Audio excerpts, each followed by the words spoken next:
আল্লাযীনা ক্বালু রাব্বুনাল্লাহু সুম্মা ইসতাকামু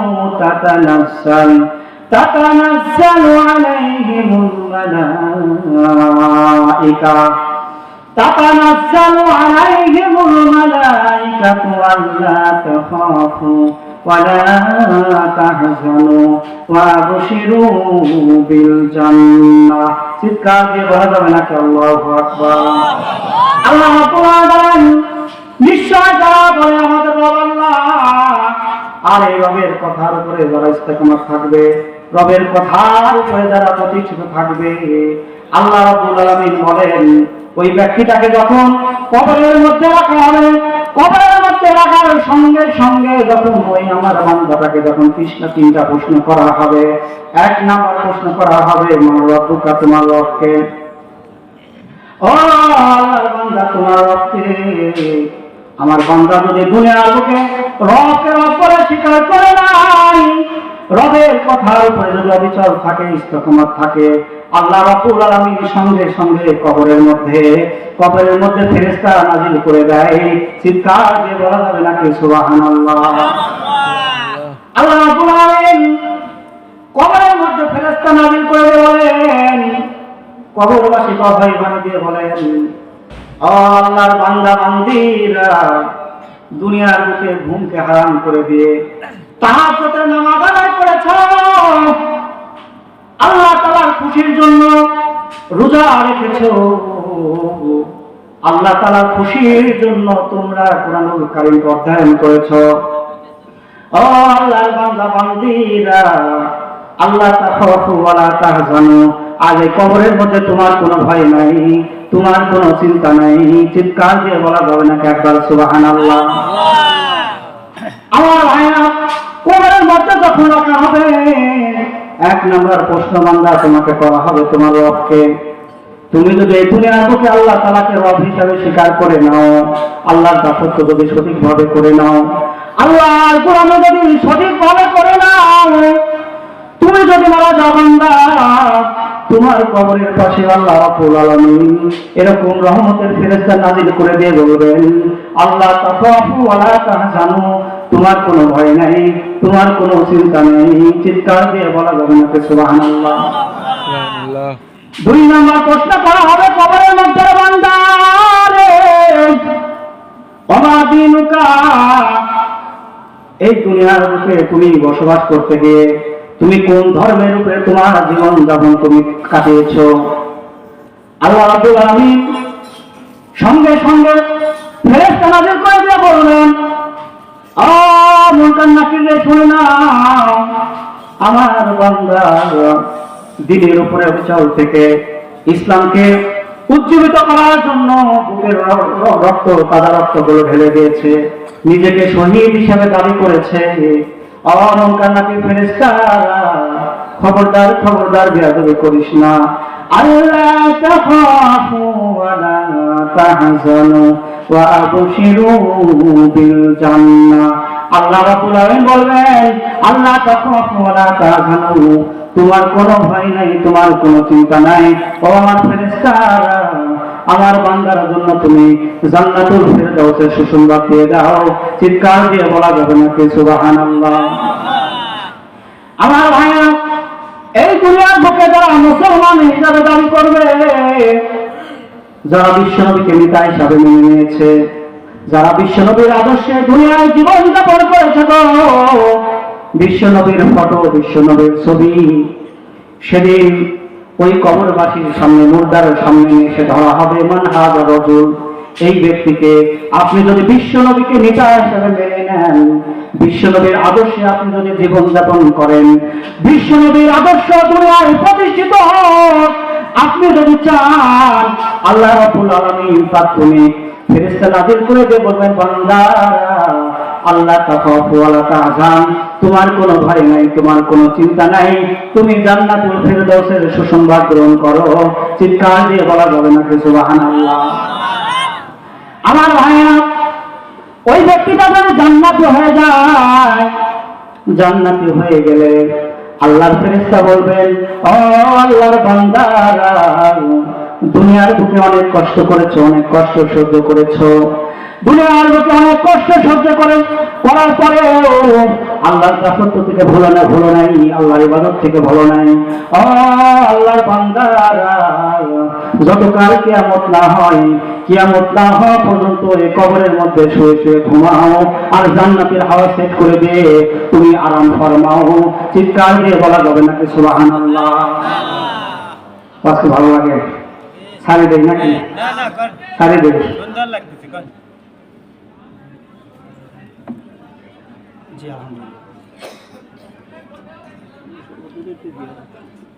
আমার ভাইয়া, ও পর্দার মা বোনেরা, তোমাদের জন্য দুইটা ওয়াজ আমি করতে চাই। আমার কথা কবরের মধ্যে শোয়া রাখলাম, তারপর কিয়ামত হবে, কিয়ামতের পরে কি হবে ওইখানে যা ওয়াজ হবে, সামনে আছে না ওয়াজ সামনে আছে। আমি মা বোনদের একটু কথা বলতে চাই। আমার মা বোনেরা ব্যাপার হই নাকি কম, মা বোনের সঙ্গে একটু কথা বলার দরকার আছে। ও আমার মা বোনেরা, তোমরা কি দেখো না, উঠেন না ভাই, উঠেন না, তোমরা কি দেখো না বিশ্বনবী যখন হেরা পর্বতের গুহায় নবুয়তের 3 বছর পূর্বে যখন কুরআন কারীম নাযিলের জন্য যখন ধ্যানমগ্ন থাকতে লাগলেন, বিশ্বনবী বাড়িতে আসেন না, গিরিপথের পাহাড়গুলো বেয়ে হযরত খাদিজা রাদিয়াল্লাহু তাআলা আনহা খাবার যখন নিয়ে যায়, বিশ্বনবী বলেন, খাদিজা রে, তুমি এত কষ্ট আমার জন্য করো খাদিজা।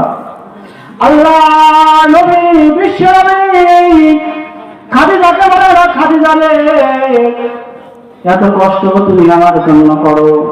বিশ্বনবীর উপরে যখন ওহী নাযিল হয়ে গেল, বিশ্বনবী কাঁপতে কাঁপতে বাড়ি চলে আসলো, বাসায় চলে আসলো রে।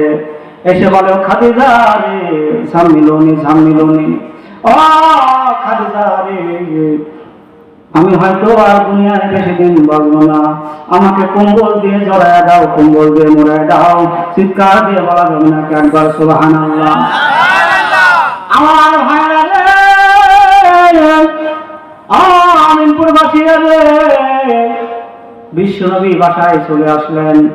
বিশ্বনবী আসার পরে হযরত খাদিজা বলেন, ইয়া রাসূলুল্লাহ, ইয়া হাবিবাল্লাহ, আপনি ভয় পাবেন না, আপনি এমন একজন মানুষ, আমার একজন নবী গো, এই দুনিয়ার বুকে যারা অসহায়, আপনি সর্বদা অসহায়দের পাশে থাকেন।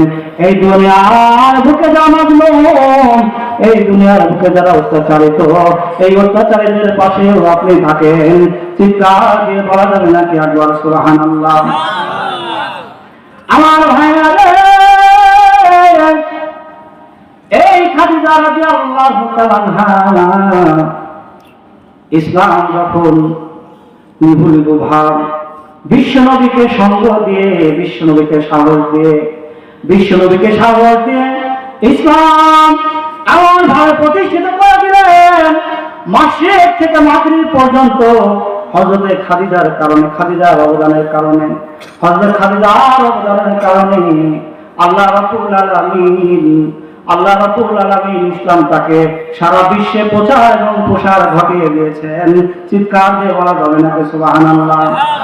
এই খাদিজা রাদিয়াল্লাহু তাআলা আনহা যখন দুনিয়ার মধ্যে বিদায় গ্রহণ করবেন, এমন একটি সময় বলেন, নবী গো, আল্লাহর নবী গো, আমার ভাইয়া, আমি কখন যেন মারা যাই, নবী গো, আমি যখন মারা যাব আপনার কাছে আমার 3টা ওসিয়ত থাকবে। 1 নম্বর ওসিয়ত, নবী গো, 1 নম্বর ওসিয়ত, আমি যখন মারা যাব আপনার জুব্বাখানি দিয়া নবী গো, আমাকে আপনি কাফনের ব্যবস্থা করে দেবেন। চিৎকার দিয়ে বলা যাবে না সুবহানাল্লাহ? আমার ভাইয়া 2 নম্বর ওসিয়ত করলেন, নবী গো, আপনি নবী গো আমাকে যখন কবরের মধ্যে রাখবেন, কবরের মধ্যে রাখার সঙ্গে সঙ্গে নবী গো, আপনার পিঠখানে দিয়া কবরের এই পাশে এবং পাশে একটু ডলায় দেবেন, চিৎকার দিয়ে বলেন সুবহানাল্লাহ। ও খাদিজা রে, এমন কথা বলো কেন রে খাদিজা, এমন কথা কেন বলো? হযরত খাদিজা কেঁদে কেঁদে বলে, ইয়া রাসূলুল্লাহ, আল্লাহ, দুনিয়ার সব সময় হাসরের ময়দানে লোক পাওয়া যাবে, দুনিয়ার জিন্দেগিতে লোক পাওয়া যাবে, নবী গো কবর এমন একটি জায়গা, সেখানে কোনো লোক থাকবে না। নবী গো সেখানে শুধু আমি একাই থাকবো, যদি বিয়াদবি করে নবী গো, এজন্য আমি চাই আপনার পিঠখানে দিয়ে কবরের পাশে ও পাশে একটু নাড়ায় দেবেন, যাতে করে কবর বিয়াদবি না করে। চিৎকার দিয়ে বলা যাবে নাকি একবার সুবহানাল্লাহ? 3 নম্বর হচ্ছে নবী গো, মুনকার নাকির ফেরেশতা যখন আসবে, ওই মুনকার নাকির ফেরেশতা সওয়ালের জবাব হয়তো আমি দিতে পারবো না।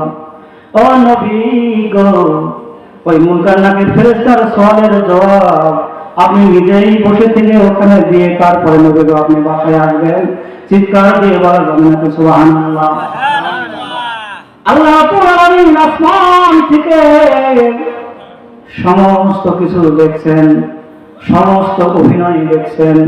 আল্লাহ রাব্বুল আলামিন বলেন, ও জিবরিল রে, যা সঙ্গে সঙ্গে আমার বান্দি খাদিজার কবরের পাশে তুই চলে যা।